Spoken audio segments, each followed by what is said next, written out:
So I get asked quite often how I'm able to memorize long, detailed solos with a lot of notes without even looking at the score at that moment. So sometimes I play a solo or a solo guitar piece in front of somebody, and they usually ask like, how do you remember all of this? So people are usually shocked at how I was able to recall so much musical information spontaneously or on command without looking at anything.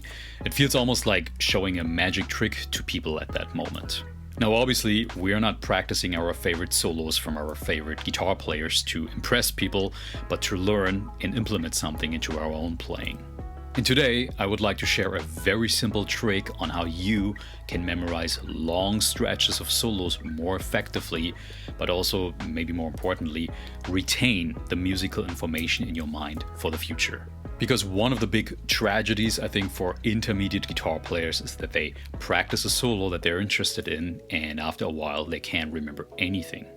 So they might remember a bar or a phrase here and there, but ultimately they're going 2 steps forward and 1.5 steps back. So nothing really has manifested in their playing. They invested all the time and effort in practicing something that they like, but at the end of the day, they really just scratched the surface. So let's say you finally decided to work on a solo that you always wanted to learn. You finally had the courage to work on something that is outside of your current skill set, and you know there are going to be things in there that you can't play yet or fully understand yet. Now this is obviously how we get better, right? And you have to play something that you can't play yet. But you also know that it's a very long solo, which can be very off-putting and intimidating because it can feel like standing in front of a mountain. And I think that's a topic where most people kind of expect you to just power through the whole thing, do the work, and just deal with it. But there's definitely a more systemized way to save musical information up here on your hard disk in an organized way.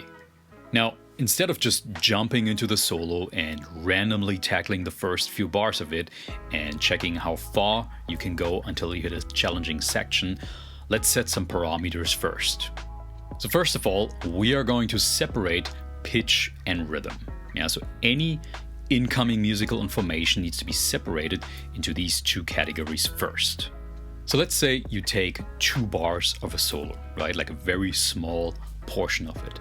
And then you're going to strip away all rhythms for now, and you're only going to focus on the pitch.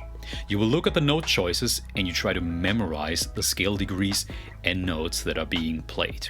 You will look at the note choices and you try to memorize the scale degrees or notes that are being played. You don't even have to understand everything perfectly yet and why this scale is played over that chord at this point.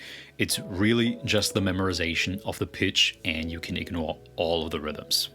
And then you switch it up, right? So this time you strip away the pitch and you will only focus on the rhythm.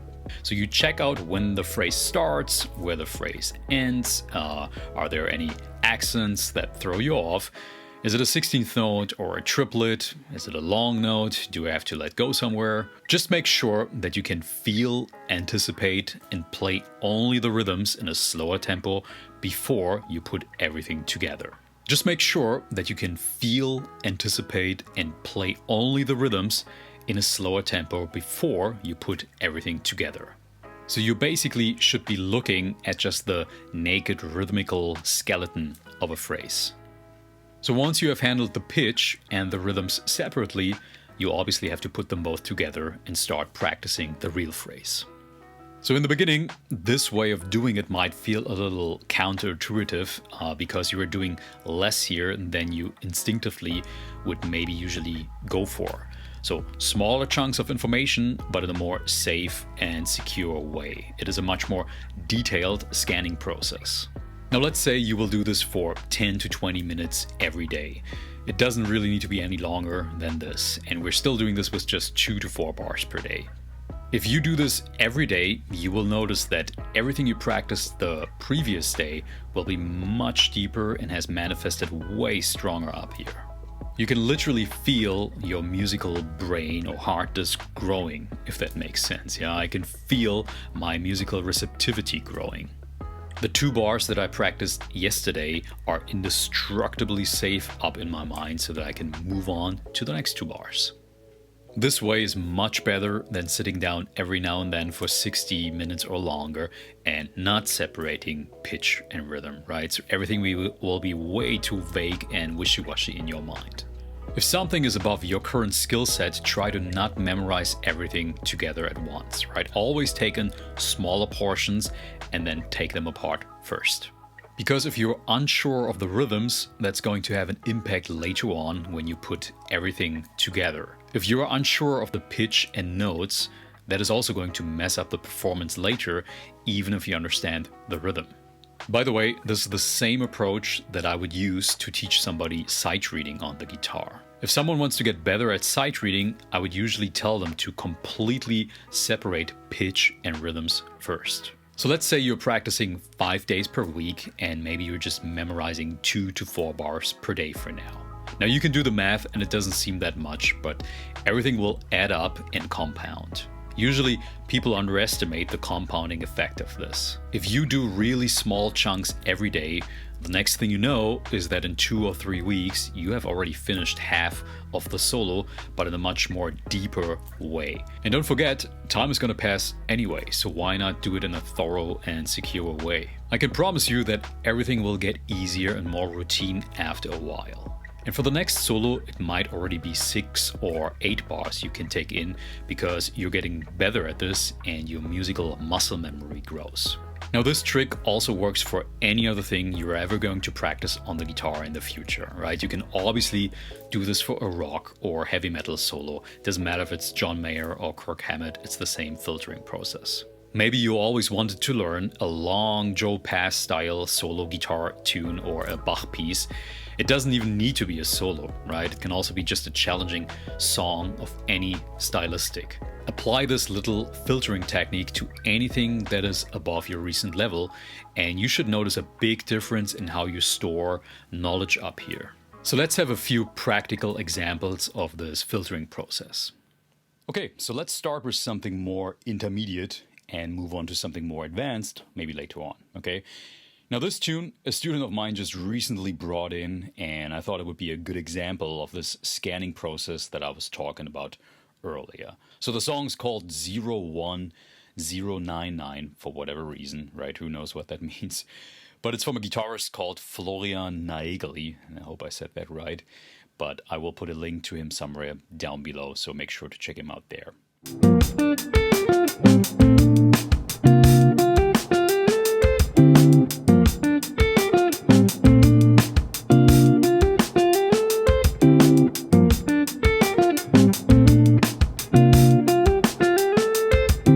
So we are only going to cover the first 2 bars of this for now. So I'm obviously not giving away the entire thing of his, but this is all we need for our purposes for now, okay?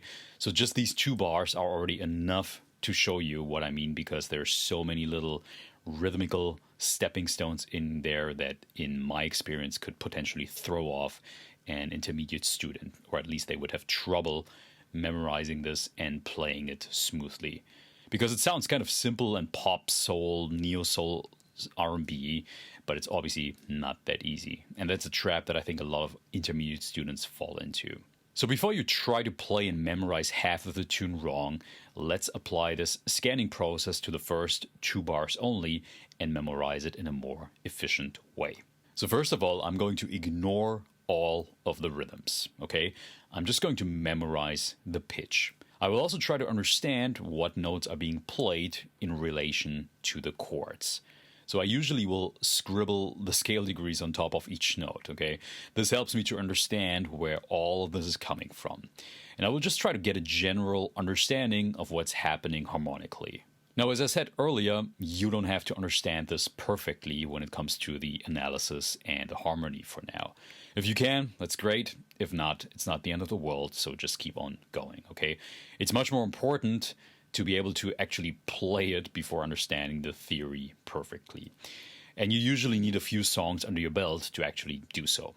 So don't worry if you don't understand every scale degree and where it's coming from for now. Just memorize it. Again, the priority is just to memorize the pitch and notes. So let's do this. It starts with a G minor 7 chord, right? And the first top note would be the minor third to the chord, right? So I would just remember it's the minor third, obviously with the chord together in this case, right? And then we have the fifth, still G minor 7. Then it goes to the ninth, and then it goes to the root. Then comes the flat 7th, the minor 7th, and then it goes back to the 5th, right? So all of this belongs to the G minor 7th chord, I would say, right?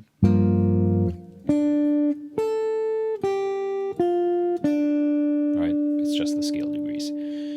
Then we jump to the note C, and it belongs to this A minor 7th chord, so it's the minor third, obviously. Okay, and it's only once. And then we're gonna jump to the B flat major 7th chord, but we're gonna hammer from the 9th of the chord into the major third of the chord. Alright, so it would be actually... Alright, and we have the B flat major 7 basically in the bottom already set up. Right, but again, as you notice, there's no rhythm reading for now. It's really just understanding, okay, minor third, 5, 9, root, flat 7th, 5, minor third of A minor 7 on top, obviously, and then hammering from the 9th into the third of B flat major 7. And that's already half of the whole thing, and you can already actually just loop that if you want to, right? But let's keep on moving. So the next one, we have a B flat on C chord. So it's basically a C7 or C dominant 7th, and the top note is going to be the 11th for B flat over C. Okay, so this is the note I would kind of filter out in my mind. It's the 11th, and then you hit it again, then you're gonna hit the 5th of the chord, and then it comes again, so 11, 5, sliding into the 13th, and then into the root. And then comes the next chord, which is the same chord, basically C over D, and we have the 11th again on top. Right, so let's do maybe the second half one more time. So it's 11th, hit it again, into the 5th, same thing again, into the 13th, root, and the next or last chord would be the 11th on top, and then the whole thing basically just repeats. Right, so maybe one more time context. So minor third on top, 5th, 9, root, flat 7th, 5, minor third of A minor 7, hammering from 9 into the third, and then the 11th on top for the next chord, same thing again, 5th, same thing again, 11, 5, 13, root, and the 11th for the next chord, and repeat the G minor 7. And then we're going to switch it up, right? So now we're going to ignore all the pitch, all of the note choices, and just basically look at the naked rhythmical skeleton or the blueprint of the rhythm, right? And that will leave you with this thing here. Okay, so the first accent basically comes on the 1E ender on beat, so the last 16th note of beat 4. And then the next attack would be on the 1E, so the second 16th note of beat 1. And then the next one would be on the 1E and so on the last 16th note of beat 1. And then it's followed by another 4 16th note. So I'm not going to bore you right now with reading through all the 16th notes and where they show up and where they are. If you have trouble reading this, the rhythm notation or even the pitch, I would highly recommend to you to check out my Guitar Sight Reading Bootcamp online course, right? It's an online course that basically teaches you how to read perfectly on the guitar. So if you never ever want to deal with sight reading ever again in your life, make sure to check out that online course, because after that you're going to be able to read through this with no problems at all. So let's go back to this. So again, I'm not going to read through all the accents here, but again, you were left basically with this naked skeleton of the rhythms, right? So whatever you have to do, make sure that you can read that or obviously feel it rhythmically, and you can use your guitar for the rhythms. You can use body percussion if you have to. Just make sure that you understand the rhythms first and ignore all the pitch. So just an example, you can use just death notes on the guitar and strum the rhythm if you want to. That will obviously make you feel the rhythm first. Just an example, right? When you would do 1, 2, 3, 4.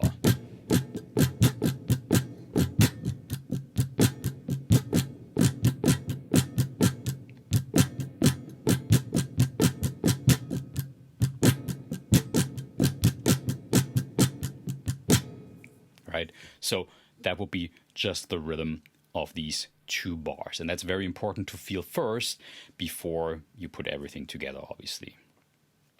If you have to, use body percussion like a drummer would do with his right and left hand. So just as an example, you would do 1, 2, 3, 4.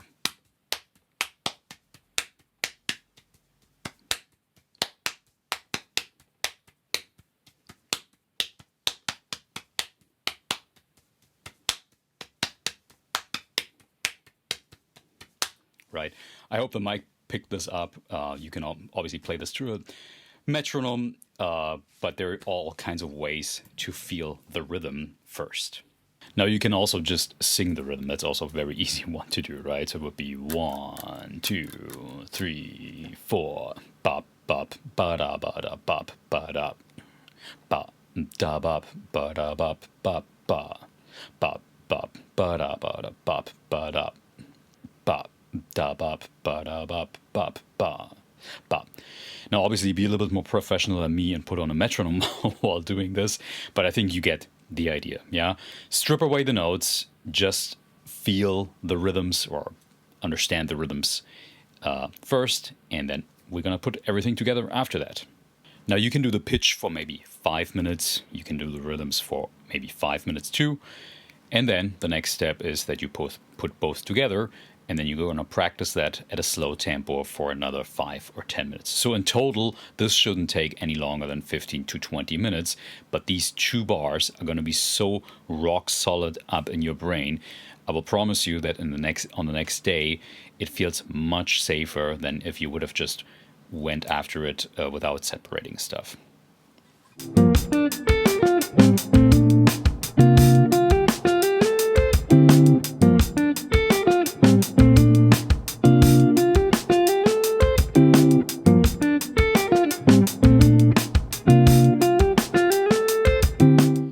Okay, so let's have maybe one more example without any chords. Okay, so something that really just uses single line playing. If you are having trouble following the topics in this video, or you feel that you are missing some pieces to the puzzle to integrate all of this into your playing, then I would highly recommend that you check out my online courses. Sure, you can learn a lick on YouTube here and there and do some cobbling together, but if you don't have an understanding how all these pieces work together, then none of this will do or move the needle in your guitar playing, and everything will end up as a drop in the ocean. Don't be just a lifestyle guitar player who watches video after video for entertainment without ever getting anywhere. So treat your passion like a pro. At the end of the day, we all want to see real progress and know that we are on our path. And I will try my best to provide you with free content on here as much as possible. But if you are serious about evolving into a more advanced player, then I can't stress enough to you to join one of my online courses. I'll be with you every step of the way to help you finally unleash your full potential, and you can find the links in the description down below. Check out anrimaruyama.com to learn more about my online courses. So let's say you want to memorize a long Pat Metheny or John Scofield solo and you feel completely overwhelmed by it. Yeah. This technique obviously can be done with any other guitar solo on this planet. It can be rock, can be metal, can be anything. So these phrases can be found in the song Son of 13 from the album Day Trip. Yeah, I will put a link to it somewhere down below, and it can be found around the 2-minute 26 mark in case you want to check it out. Now, this is obviously an extreme example because there are chords flying left and right, keys are changing and all of that.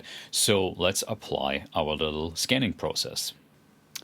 Okay, so let's do the first 2 bars of this. Right, so it starts with a D flat 7th altered chord, right? So I'm just going to check what the scale degrees are. So the first note we're going to have an F. So that would be the major third of D flat seventh. Then it goes to the note B natural. So that would be the flat seventh of D flat seventh. Then we go with to the root basically. And then we're going to hit the flat 9 of this. And then from the next note, the E here, I'm pretty sure he's thinking of the third of the next chord. So in this case, C major 7 sharp 11. So as you can see, this gets already a little bit more advanced, okay? But let's go maybe one more time with the D flat 7 thing. So we have the third, the flat 7th, the root, and then the flat 9. And this belongs all in my mind now for the D flat 7th alt chord. Then he catches the third of the C major 7th, going up the scale to sharp 11, then to the 5th, then to the 13th, and then you're basically in the next bar where the next chord obviously comes. So one more time, so it's third, flat 7th, root, flat 9, into the third, sharp 11, 5, 13th. Let's keep on going. So then we have the 5th of E flat 7th, an altered chord. So it's this one here, sliding into the flat 13 of this. And then it goes down to the third. Oops, that's not the third. Here we go. Okay. And then after that, for the last few notes, I'm pretty sure he anticipates the A flat major 7th from the 5th here. And then comes the 13th, and then the 7th, and back to the 13th, 5th, and the 3rd, right? So this whole belongs to our beloved A flat major 7th shape, basically. So as you can see, as I said, the chords are flying left and right, so it's much better to separate pitch and rhythm. Yeah, this is a great example because it gets just too busy for the brain if you just memorize everything at once. Yeah, especially when it comes to this kind of trio stuff where things are going really wild. So make sure to understand the scale degrees first, put it in a category which chord it belongs to, right, and completely or ignore all of the rhythms, right? So it would be only for the D flat major 7, then it goes to the C major 7 from the 3rd, keep on going, then comes the next chord, and then this is probably the next chord.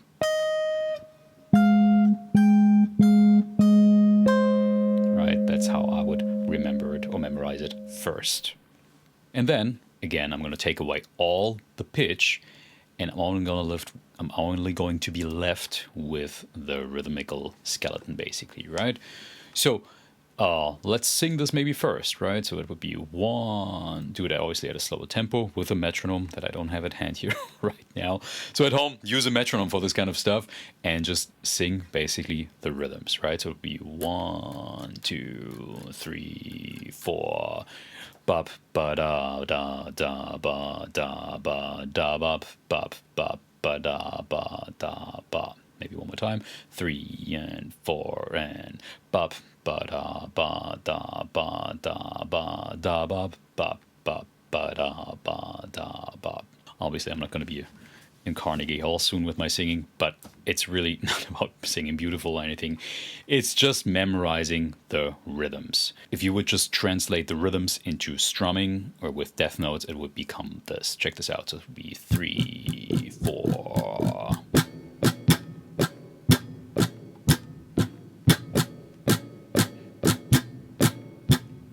All right, one more time. 3, 4.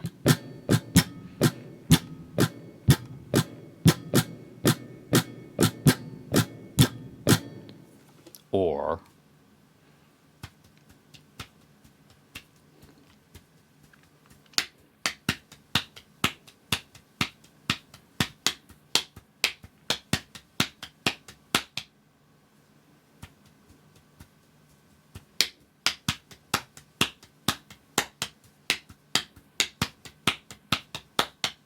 do whatever you have to do to to feel and to anticipate the rhythms first before you put everything together. So again, you would do 5 minutes of just memorizing the pitch, 5 minutes of just reading the rhythms and feeling the rhythms, and then you're going to do another 5 to 10 minutes of actually playing the phrase and putting everything together, right? So in this case, it would be like this.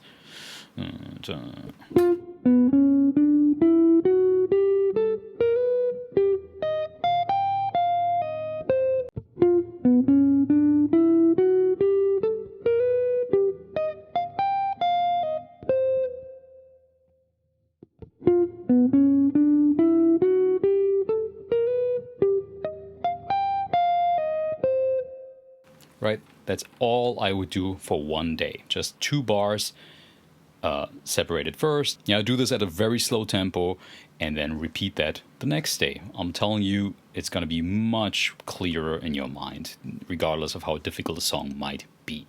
So let's say you finish your first solo with this method of just taking in small chunks of 2 bars per day. So after 1 or 2 solos, you will obviously notice that at some point you can take in more musical information. And so I would step it up and just memorize maybe 4 bars per day, or even 6 or 8 at some point. So let's keep on going with the same solo and just look at the next 4 bars of this. So the next 4 bars, we're going to do the same thing again, right? As you can see, there's so many notes flying left and right and rhythms and all of this. But we're going to skim through it with the same method. So we're going to slide into the 9th of the E major 7th, and then we're going to slide into the 7th and the sharp 11th of the same chord, obviously, right? And then we're going to go down on the same strings with the 13th and 3rd, and then to the 5th on top and the 9th. Right, so that's all. Oh, and then we also have the 3rd and the 9th of the chord. So this all belongs to E major 7, sharp 11. So one more time without any rhythm. So that would be.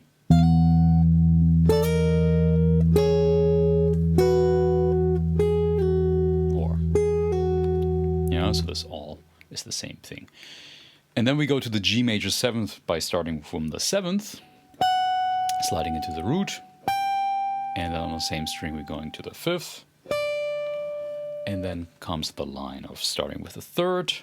9th, root, 7th, root, 9th, then a chromatic note into the 3rd again, and then keep on going up the scale by using the 5th, chromatic note or sharp 5, into the 6th or 13th. All right, so this all belongs to G major 7th, so maybe one more time.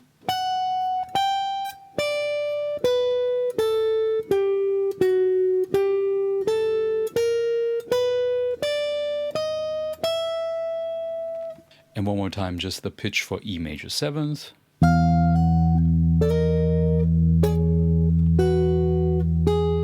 Then you go to the G major 7.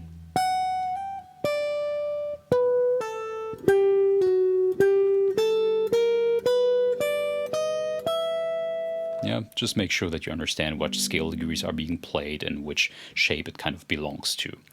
And then the next, or the last 2 bars, we're going to the B flat major 7th chord, and we're going to slide from the 5th into the, what is this actually, the flat 7th for some reason, and then you keep on going. I'm not going to bore you now with going through all the scale degrees, but I think you get the idea at this point. So let's take away the pitch and just look at the rhythmical skeleton, basically, right? So strip away all the pitch and just try to understand the rhythms, right? So if you do this for the first 2 bars, we would have 1, 2, 3, 4.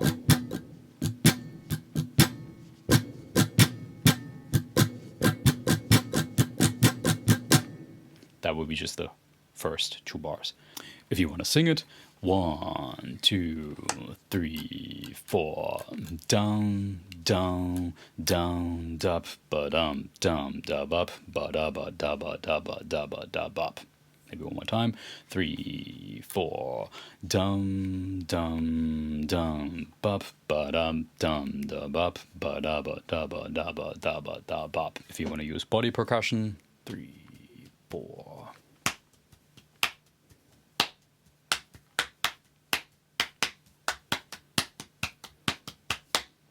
And then you're going to obviously do that for the last two bars, right? So just with the rhythms. So that would be 1, 2, 3, 4.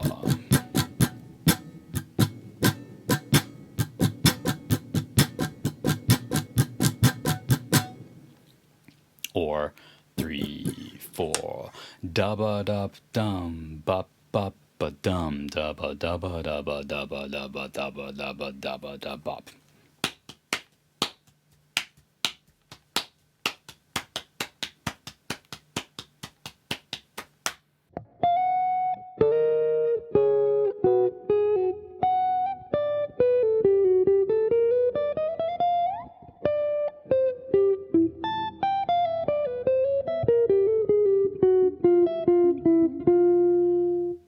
Okay guys, so next time you practice a solo, make sure to use this little filtering or scanning process that we just did, right? So you just take little chunks of a solo, divide it into the pitch and the rhythm first, and then you put it back together, right? Do it every day, and after 1 or 2 weeks, double check with yourself how different that actually feels and how strongly it actually is saved up in the mind. Okay, so I hope I could help you a little bit, and thanks for watching, and I'll see you in the next video.